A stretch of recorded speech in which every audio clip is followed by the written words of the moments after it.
आज ना मूड झाला होता काहीतरी टेस्टी आणि तेवढेच ना पटकन बनणारे स्नॅक्स खायचा बरं का। त्यामुळेच ना मी स्नॅक्स ट्राय केले होते आणि खरंच एवढे क्रिस्पी आणि छान झाले होते ना, तुम्ही तर पाहिलंच असेल, पहिल्यांदा एकदम कडक झाले होते। आणि हे बनवण्यास कशी बनवलेत ना मी तेच बघण्यासाठी ना व्हिडिओ शेवटपर्यंत बघा बरं का।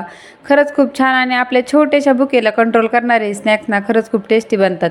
त्या अगोदर ना मी एक बटाटा उकडून घेतला होता बरं का। त्यानंतर कढईमध्ये 1 ग्लास पाणी घेतलं, तुम्ही तुमच्या क्वांटिटीनुसार घेऊ शकता।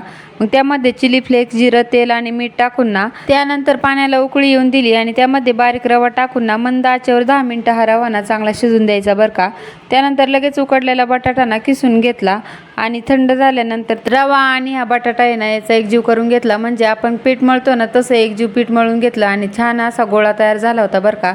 त्यासाठी ना थोडंसं आपल्याला गव्हाचं पीठ टाकावं लागतं, कारण थोडं पातळ होतं ते। त्यानंतर छान एकजीव झाल्यानंतर लगेच ना चपातीसारखं लाटायला घेतलं होतं बरं का मी।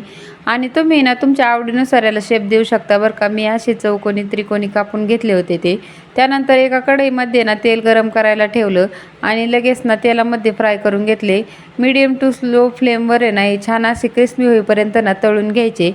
त्यानंतर तुम्ही पाहू शकता एवढे छान झाले होते ना, म्हणजे एकदम क्रिस्पी झाले होते। आणि अजून टेस्टी लागण्यासाठी ना वरून मी चाट मसाला आणि थोडीशी मिरची पावडर टाकली होती, ज्याने ना खरंच खूप टेस्टी झाले होते। बाहेरून क्रिस्पी आणि आतून सॉफ्ट असे स्नॅक्स ना रेडी झाले होते। व्हिडिओ आवडला तर नक्की सबस्क्राईब करा।